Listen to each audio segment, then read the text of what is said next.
and all. Welcome to all dignitaries on the days and off the days. Today, we have assembled here for an expert lecture on recent advances, recent innovation in concrete technology and mixed design. I invite our guest to come on to the dais and occupy his seat.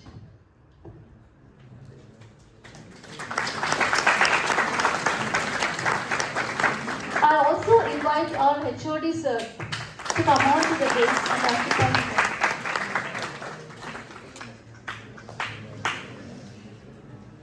Thank you very much, sir.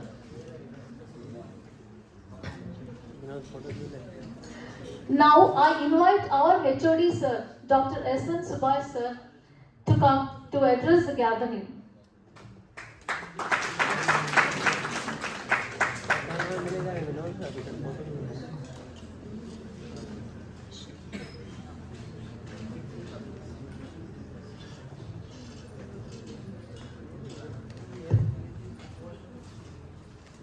Ladies and gentlemen, respected faculty, esteemed guests, and our distinguished speaker for today, Dr. Narendra Gaud sir, and my dear students. Very good morning to everyone gathered here. I like to share some of the success happened in our civil engineering department. Before going to that, I like to share what are the benefits in our department, civil engineering department.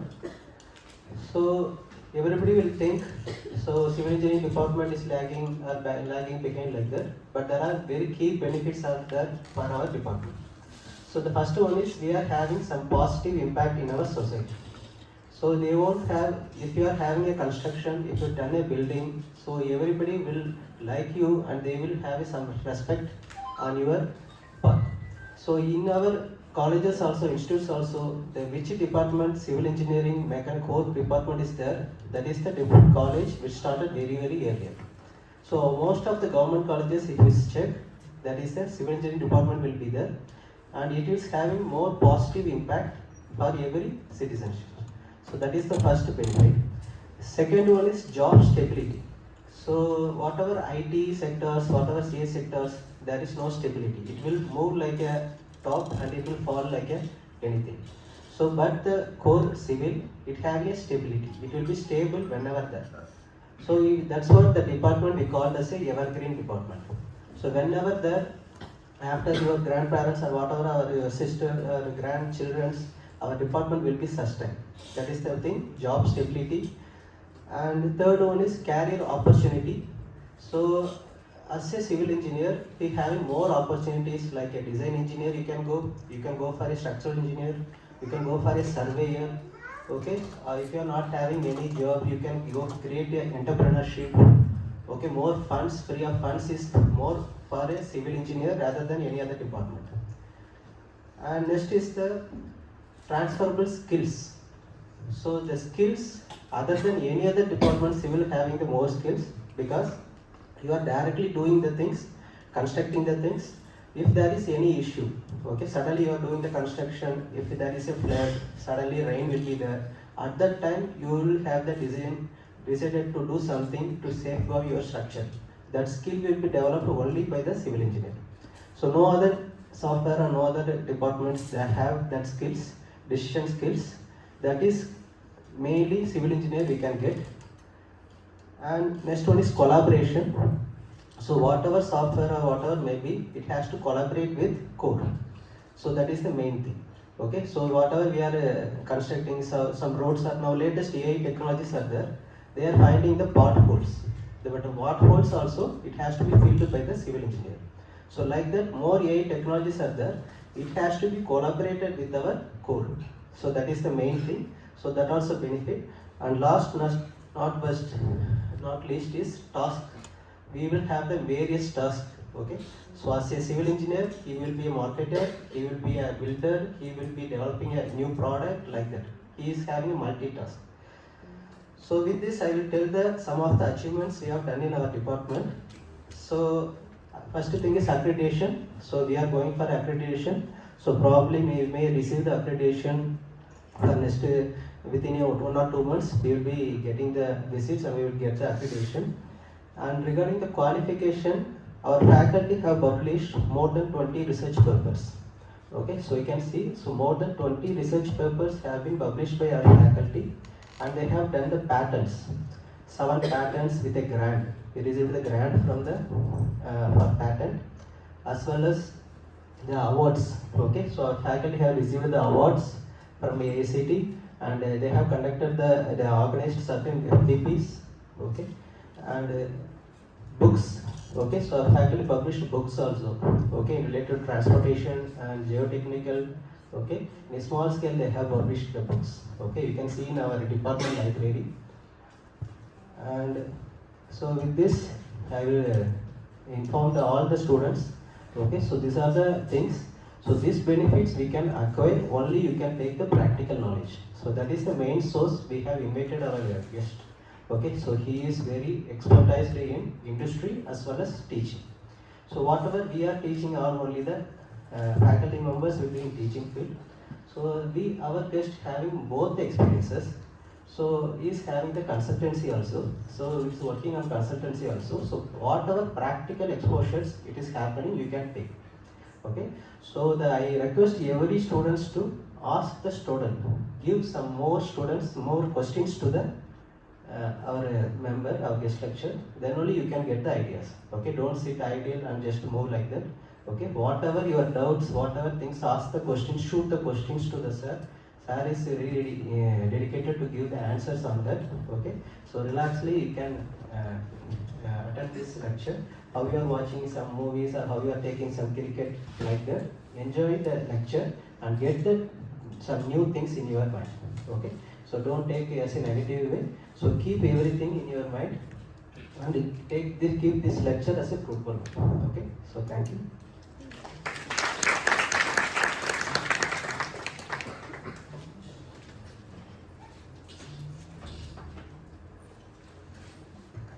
Thank you very much, sir. Now, let me speak a few words about our guest, that is Dr. G. Narendra Gaud, sir. He is a professor of civil engineering and alumni of IIT, and today he has come here for us. So, he has a very strong academic foundation, which includes PhD in civil engineering with a specialization in geotechnical engineering as well. And he is from IIT Hyderabad. His journey spanned through small irrigation canal construction as a junior engineer to managing the recycling projects, quality control for the complex roads, and also for metro projects. As an assistant manager, he provided many hands-on experience for infrastructure development and for quality assurance. He is currently working as an associate professor at NBSR Engineering College. His career goals have been to nurture the next generation of engineers by imparting practical wisdom, and also his aspiration is to conduct not only to conduct the industrial growth, but also to encourage the students by contributing to the excellence through third-party quality control for road projects and ensuring that the infrastructure development aligns with the highest standard. So his objective is basically to bridge the gap between the academic and infrastructure and academic industries, and also fostering innovation and sustainability within his field. So today, Sir has come to give a lecture for the students on recent innovations in concrete technology and mixed design for you all. So I hope you all will concentrate, listen to him and gain the practical knowledge. So I invite our guest, Dr. G. Narendra Gaud, to carry on and to continue.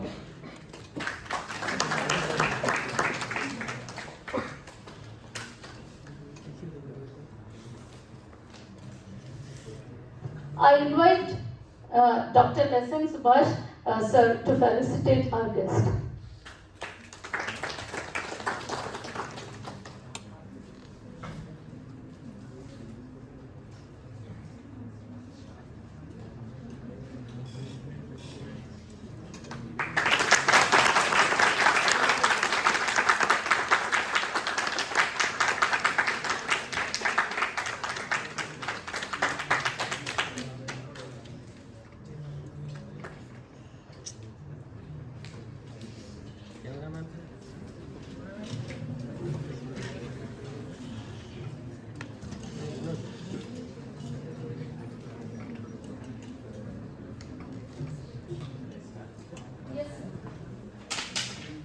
Thank you, ma'am. Thank you for the nice introduction. So,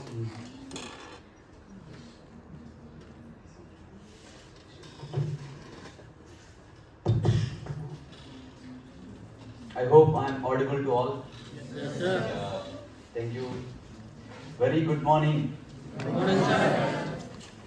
So, the topic that is actually one course, concrete technology.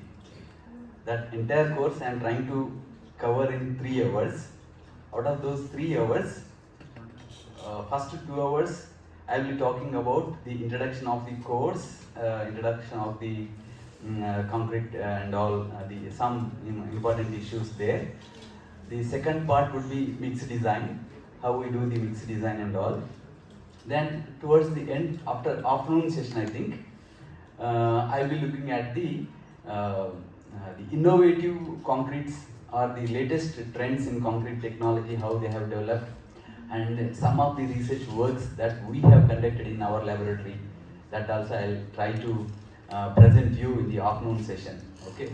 So I hope in the morning 2 sessions we will make some foundation or some fundamental things be clear on you.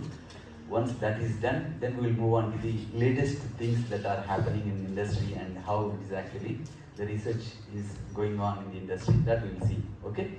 So overall we'll be having leisurely 3-hour session. So first 2 hours we'll start. So first one is the session 1, recent innovations. So I think we can go on next slide. Sir. Yeah, introduction of concrete. Here I will be talking about the applications, materials, then how we do the testing of concrete, then what are the equipment we use. In brief, we will be looking at these things. Later on, mixed design. What are the factors that actually influence the selection of the material, the durability of concrete, mix, proportioning, how you fix the various ingredients of the concrete, and the BIS method is one prominent method. Quality control, how you take care during that time, and then towards the end, latest innovations in concrete technology. So first we will move into the introduction part. So the applications we will see first, then cement concrete is a different qualities of concrete you obtain in the site. Earlier also we have discussed in detail different grades of concrete, varieties of requirements, very concrete, okay, high slump, ultra high performance concrete, self-compacting concrete, SCC and so on. The common method of expressing the proportions of materials in concrete, which is in the form of parts or ratio. Okay, generally 1:2:4, 1:1.5:3, like that. Some proportions we express that should be easily understood by the practicing professionals in the industry or the supervising cadre or the operators in the plant. They should be able to understand the things during the execution.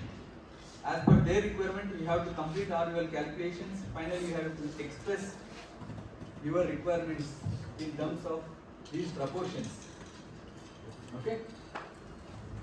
The nominal mixed concrete may be used for concrete of grade M20 or lower.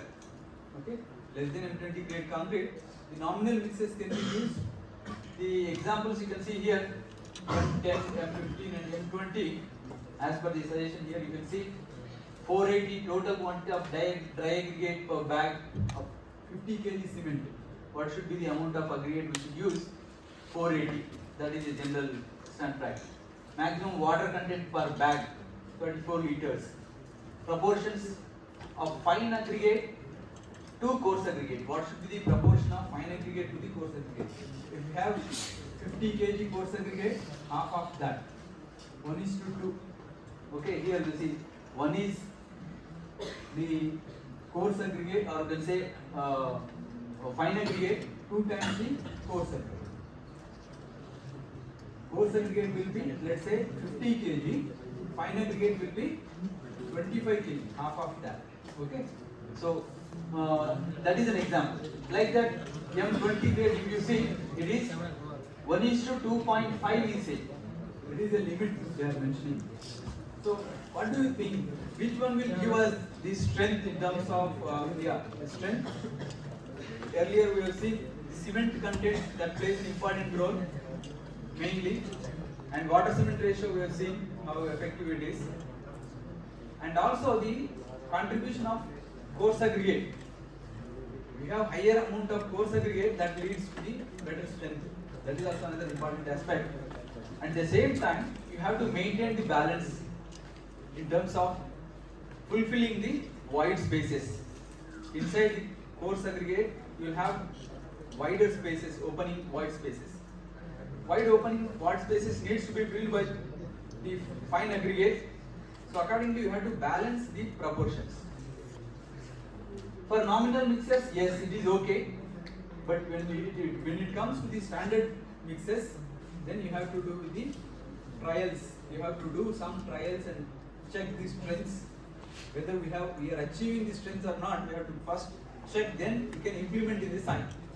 Before implementation in the site, you need to execute it in the laboratory. Okay? So we have to do some trials and then finally come to a conclusion. Yes, this is the final proportion. Basic considerations for concrete mix design.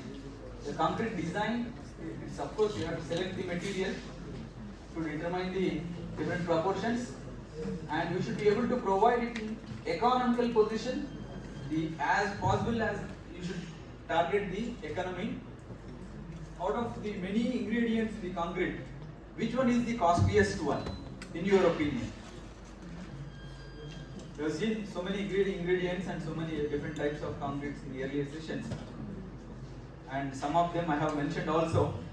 Okay, the innovative material, if you look at, they are the costliest ones. Very difficult to procure, very difficult to get it. Out of the available materials, the costliest material that we can say is the admixture. Though their proportion is very less, admixture is the costliest material. Next comes the cement. So admixture quantity and cement quantity you have to balance. You should meet your requirements and also the cost also. So balancing these costs and fulfilling the functional requirements is an important and balancing activity that you have to perform. Now let's see the specific relationship for making an initial guess at the optimum combination of the ingredients, and the final mix proportion is obtained only on the basis of further trial mixes. You have to do trial mixes only. You have to do some trials, then we will come to know whether it is meeting the requirements of workability, durability, and the strength criteria. All these things should be balanced. IS 456-2000 and 1345-1980. The design of concrete, that should be based on the following factors. You should check the grade designation, what grade you are targeting. Okay, just now we have seen M10, M15, M20. Okay, M means the mix, 10 or 20 means what? For example, M20 means what? 20 means what? Yes, that's good.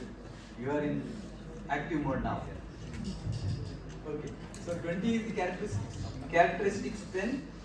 How you define that? Characteristic strength of concrete. How you define?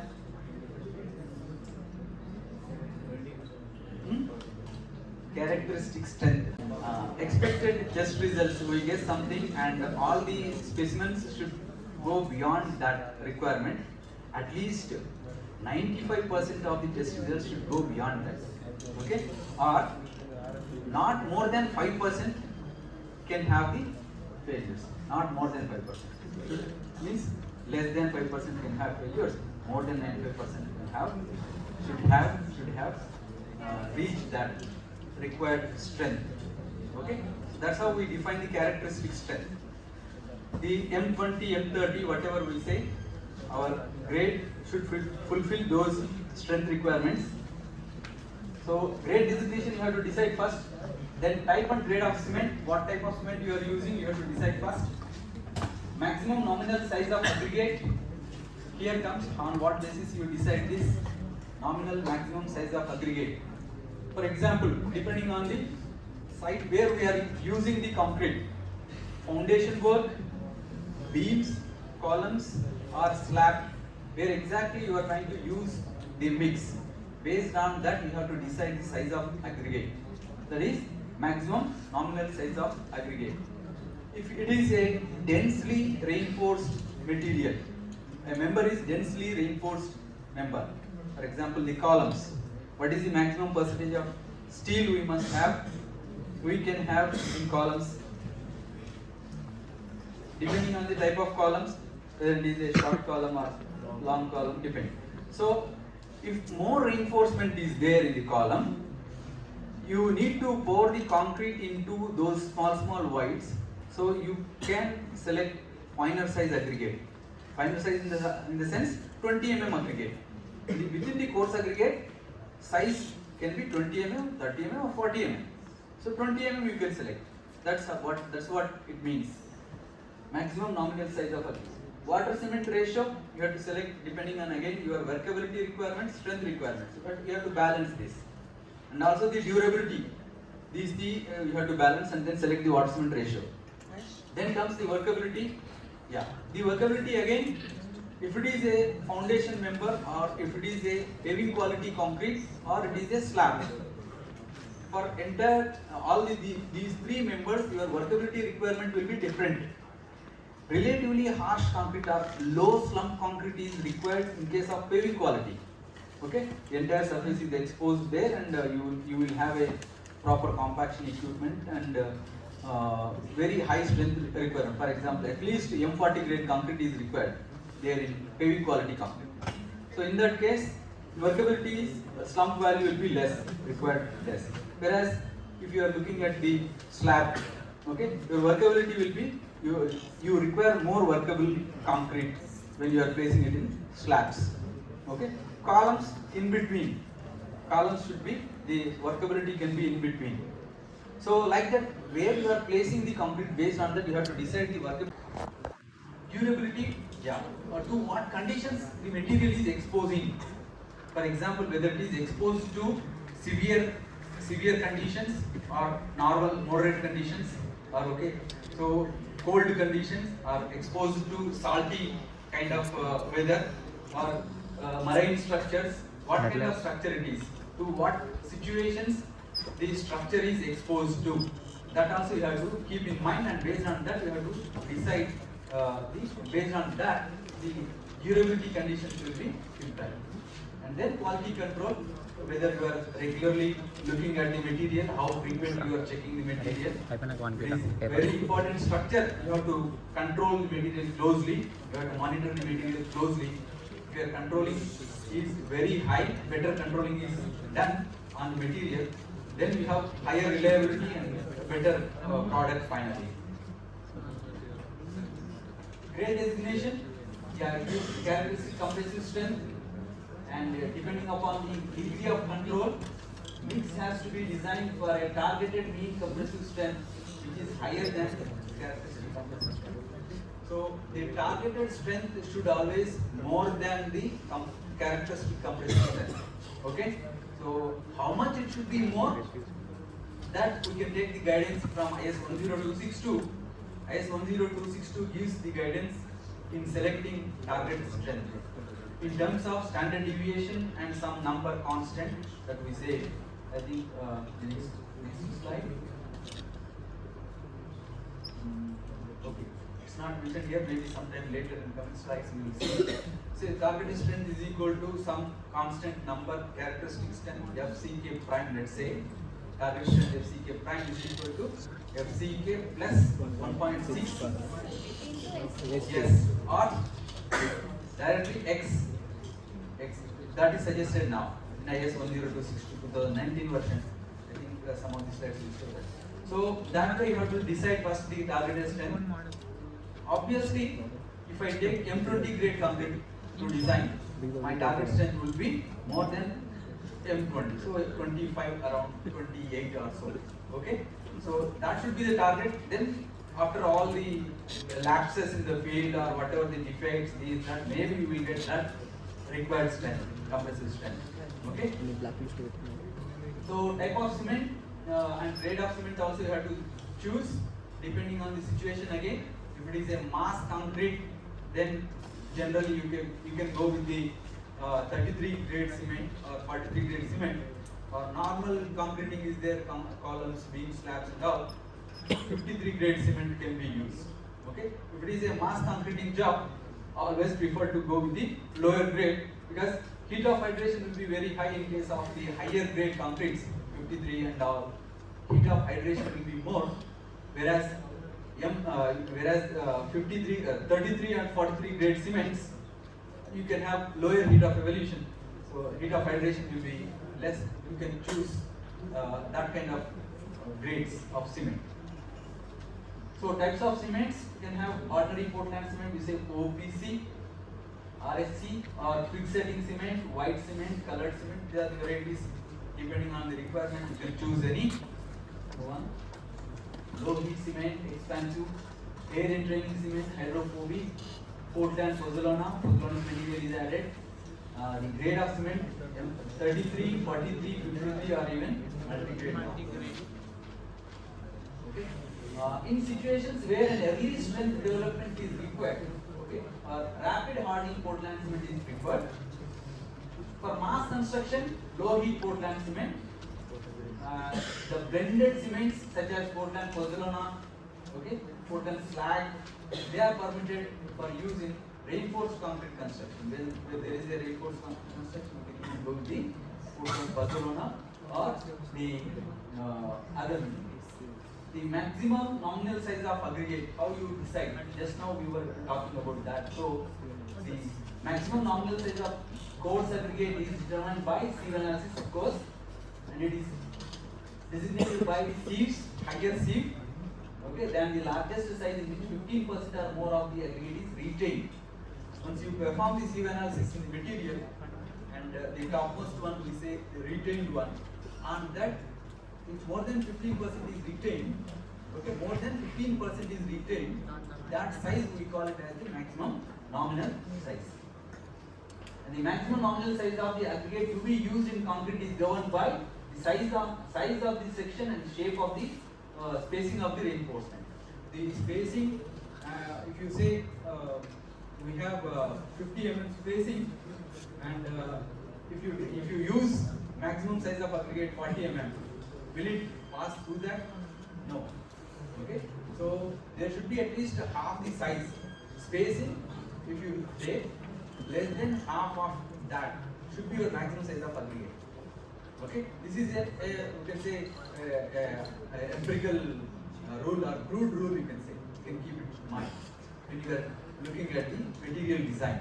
What is the spacing between the aggregate, between the reinforcement? Looking at that spacing, you have to decide the maximum size, nominal size of the aggregate. Compressive strength of concrete at a given age and under normal temperature depends primarily on the water cement ratio, which we have seen earlier.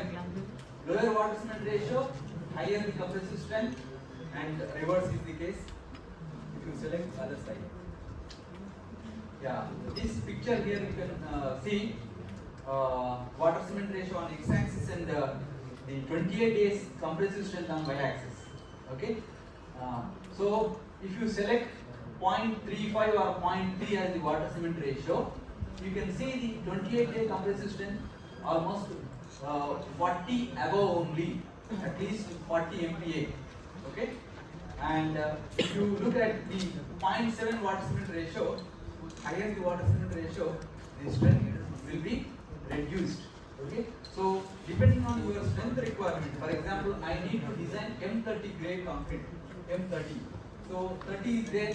What should be my water cement ratio? What should be my water cement ratio for M30 grade concrete? Looking at the graph, you should tell me now. At least the range. What should be the range of 0.47 to 0.57, 0.6 max. For M30 grade concrete, 0.475 to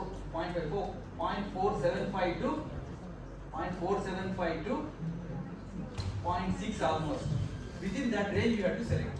Okay. Again, there are different flows given by different people. Bureau of you can say Indian standards or American standards. There are different standards are there. You can choose any of them and then follow. Okay. Methods of concrete mix design. There are different methods to do the mix design. SCI method, okay. Then British method, IS method that we follow. Trial and adjustment method by the design itself in the field itself. Okay. Almost nowadays all the project sites will have a quality control lab in the field. Every project site will have almost a lab in the field. So that labs itself, people will be doing a lot of trials. Okay, because nowadays the contracting is EPC. Now they have to do their own designs. They have to do their own economical designs and execute the job. Finally the product needs to be given a durable product. That is how the contracting is done nowadays. So you can do your own designs, come out with the economical mix. So to save money, the sites itself, people can do their own mix designs. So that's what we used to do when we were doing L&D project in the Chennai Tala Road project. For all the flyovers, for most of the retaining walls and all, we have done our own mix designs, the L&D, and then get it approval from the higher authority or the client. So to save money or to economize the design, you can do your own trials based on your experience. Okay, so that's also possible. You can have some different ingredients also can mix to economize the total blend. These are the steps that involves in mixed proportioning. Degree of quality control emphasized, you have to stipulate that based on characteristic strength. Mean target strength you have to calculate. Then type of cement and type of exposure, what kind of exposure you have to give that as an input. Then water cement ratio you have to decide based on these conditions. Once you decide the water cement ratio, then you can calculate the water content, fine aggregate per percentage of total aggregate by absolute volume, total volume if you take, but of per cubic meter, total what is the cement content, what is the aggregate, what is the fine aggregate. That you have to decide there. Once it is decided, that you have to decide based on the maximum size of aggregate again. Maximum size of aggregate also one of the deciding factor, that is an input here. Just before finalizing the trial mix, you have to take all these inputs. Once that is designed, concrete mix proportions are fixed, then you have to do the check the trial mix strength. Okay, that comes after 28 days. Okay, before that itself you will guess 7 days strength, 7 days, 14 days strength. Generally you check, and if things are in line, okay. Otherwise you have to wait for 28 days. If things are not in line, then you have to do trial again within the 7 days or maybe 14 days. if specimens are failed early, very low strength. Okay, so 7 days, 14 days strength checking is meant only to check your efficiency, whether as per the targeted strength we are going or not. Okay, so at least 50% of this strength you should gain in 14 days, right? So, so whether we are able to achieve that strength or not, you can check during those 7 days strength checking and 14 days strength checking. Once you are in line, yes, you can wait for 28 days. Otherwise, you have to do some more trials at those time periods itself. Okay, so go back. So trials, once the trial mix strength is sufficient, then you can proceed further. If not, you have to revise the design, you have to revise the proportions. Maybe you have to increase the cement content or reduce the water cement ratio or increase the admixtures, super plasticizer or something like that. Then again revise the design, go back to again cast the cubes, check 28 days strength. Once strength is achieved to the required expectations, then you can decide that and finally give that design to the batching plant. Okay. So that is a step-by-step procedure. Now how you decide it? You will check. You will choose a slump first. That's what workability and maximum size. Estimation of mixing water based on water cement ratio and air content also based on maximum size of aggregate and water cement ratio. Selection of water cement and water cementitious material ratio, that you have to decide. Calculation of cement content. Once you have the water cement ratio, you can calculate the cement content. Okay. Estimation of coarse aggregate content. How much is the total coarse aggregate you need to use? That can be estimated. Fine aggregate and then adjustment of aggregate moisture. In the field, there will be aggregate, not dry aggregate, but sometimes, most of the times, saturated surface dry aggregate that we call SSD condition. SSD condition, saturated surface dry condition, are completely dry if it is in summer season. If it is in summer season, completely dry aggregate. If it is in winter season, SSD condition. In rainy season, you don't know what is the water content. You don't know. Sometimes it rains, sometimes it won't rain. So you have to consider the field condition, field moisture content of the aggregates. So check the water content of the aggregate. What would be the range of water content in the aggregate? I think you are very well aware of the specific gravity of aggregate. What is the range of specific gravity of aggregate? 2.7, 2.6, 2.5. Yeah, you can guess it very well. But can you guess water content? Water content of aggregate is very difficult. Very difficult. So okay. So if it is normal conditions, okay, then you can assume it as saturated surface dry condition, SSD condition. During the trial mixes also, you have to wet the surface of the aggregate and do the trials. Otherwise, you have to decide or you have to determine the water moisture content of the aggregate for 24 hours. Put it in water for 24 hours, then put it in oven for 24 hours, then check it. What is the difference in weight? Okay, in water and in oven 24 hours. After that, you check what is the amount of water it is absorbing, water moisture absorption in the aggregate.